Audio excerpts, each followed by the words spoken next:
The FDA has a new clearance for TMS. It hasn't made many headlines, but some think it changes the game for adolescent depression. Welcome to the Carlat Psychiatry Podcast, keeping psychiatry honest since 2003. I'm Chris Aiken, the editor-in-chief of the Carlat Psychiatry Report. And I'm Kellie Newsome, a Psych NP and a dedicated reader of every issue. I've always wished I could practice psychiatry in 1963, because that's around when insulin coma therapy and frontal lobotomies were on the decline, rapidly being replaced by safer and more effective treatments like psychopharmacology. I say more effective because there was a small signal that those older therapies worked, at least in terms of reducing symptoms, at least worked enough that psychiatrists argued for their utility well into our current age. The last paper that argued for frontal lobotomy in schizophrenia was a case series from 1997. By that time, the name had been changed to leucotomy. And as late as 2013, we find a case report on the efficacy of insulin coma therapy in refractory depression. With hindsight, these changes are dramatic. They're revolutionary. But for practicing psychiatrists, the changing of the guards was a gradual process, quietly hashed out in the back pages of medical journals and sporadic conference debates. Which means we could be in a revolution right now and not even know it. Here are some contenders. The first is antipsychotics in delirium. This year, the APA updated the practice guidelines for delirium, and they downgraded antipsychotics to a treatment of last resort. The changing of the guards came on top of numerous meta-analyses and large controlled trials that show no discernible benefit with antipsychotics in delirium, and some well-known risks. So far, the reaction on the professional level has been mixed, with some accusing the APA committee of being out of touch with the realities of everyday practice, and others retorting that the trials enrolled the wrong patients, looked at the wrong outcomes, or that we have to use antipsychotics until something better comes along. The second quiet revolution is antidepressants in child and adolescent depression. Over 34 placebo-controlled trials have tested these medications in this age group, and only one medication has come out with clear efficacy. That's fluoxetine, Prozac. Runners-up include the FDA-approved escitalopram, approved down to age 12, while fluoxetine is down to age 8, and the unapproved sertraline, both of which have a mix of positive and negative data in this age group. Now, I hope you don't take what I'm saying the wrong way. I am not saying that there's some connection between lobotomy or insulin coma therapy and antipsychotics in delirium or antidepressants in children. Not by any stretch. These two don't match up in their overall profiles, their methods, or their risks at all. I am saying that I think our forebears had good intentions when they used these treatments, and they believed these treatments worked based on the evidence they had. We are not so different from them, and I think we need to be on the lookout for treatments we use every day that really don't work despite our best intentions. At this point, we'd like to read you the list of antidepressants that did not pass muster in youth depression, but it's too long. Suffice it to say that it includes the tricyclics and nearly all modern antidepressants, including the newest ones, levomilansopran, vilazodone, and vortioxetine. Just about all except trazodone and bupropion. Those are still uncharted territory. So, outside of fluoxetine, why do we use antidepressants in children?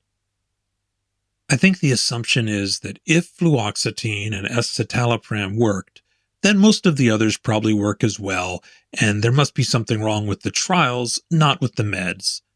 The trials, though, were very well designed, and the only fault we can find is that they have a high placebo response rate, and that might have made it difficult to detect any true medication effect in teens and children. So whichever side of this debate you choose to stand on, I would be careful about discontinuing antidepressants in youth. If you do it slowly. as antidepressant withdrawal can trigger depression?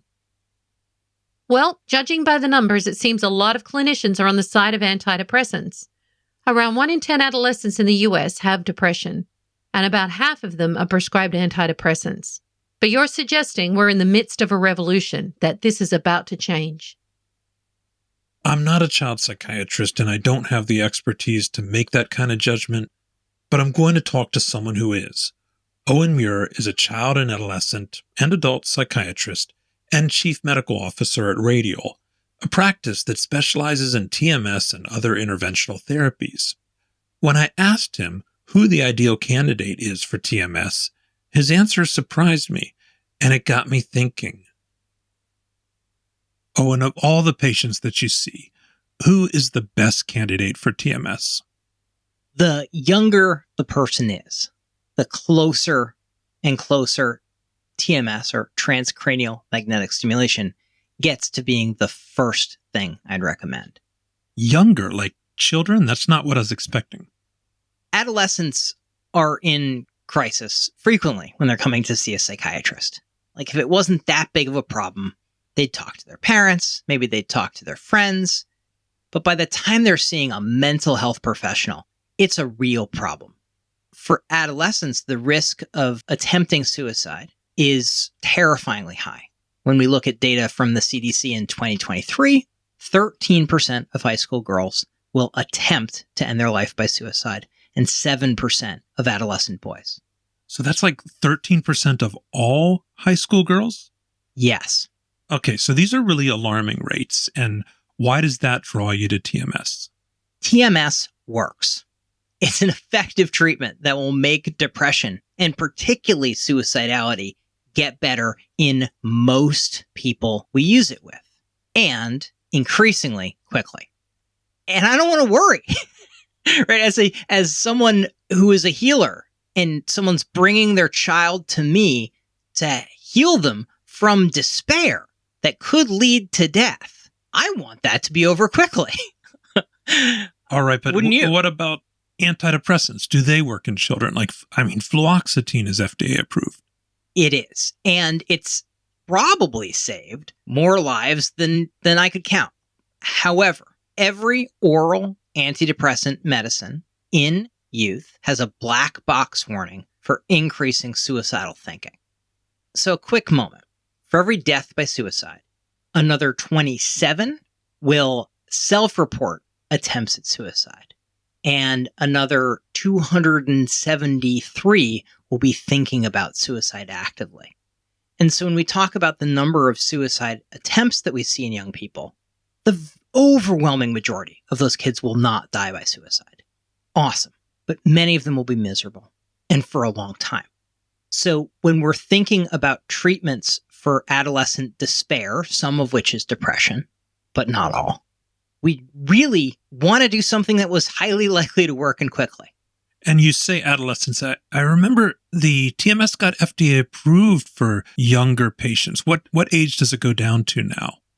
The FDA label TMS treatment as an adjuvant to first-line treatment for depression, which, remember, includes psychotherapy, is down to age 15. And that approval was based on post-marketing data in the real world at a massive scale. So we're talking about 10,000 kids were submitted to the FDA for that post-marketing data set.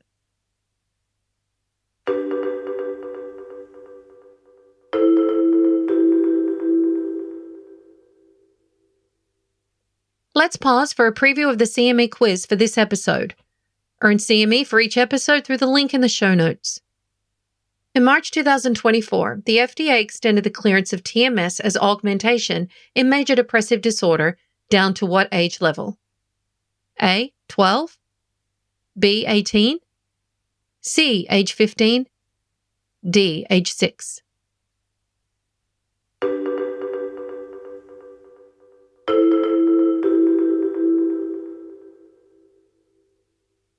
If we look at antidepressants, a little over 20 of them have been studied for depression, and really only fluoxetine passed. I mean, just a few months ago, vortioxetine, the great Trintellix, tried and didn't make it.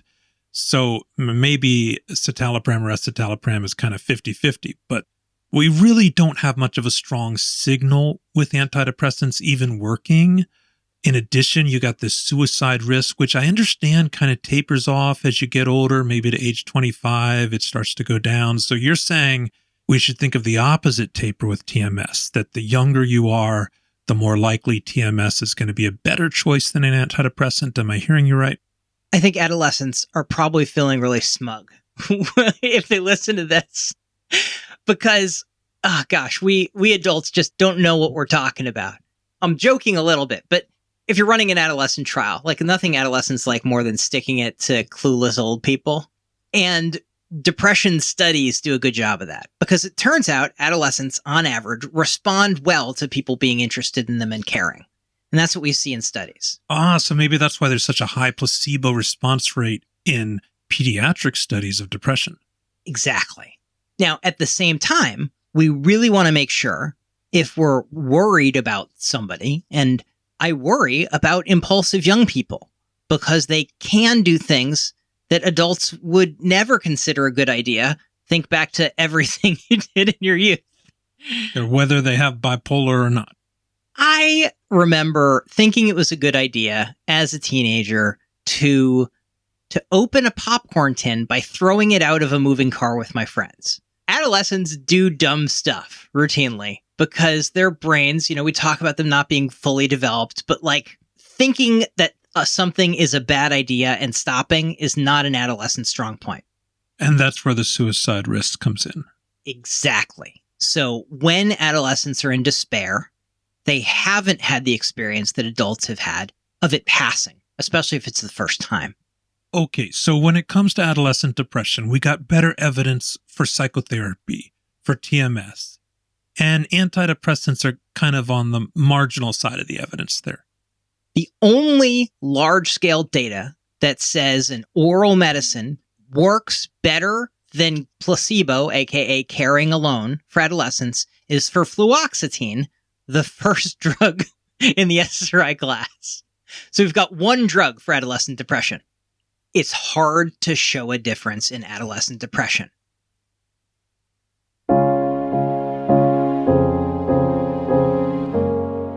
Owen Muir is a clinical assistant professor at the Menninger Department of Psychiatry and Behavioral Sciences.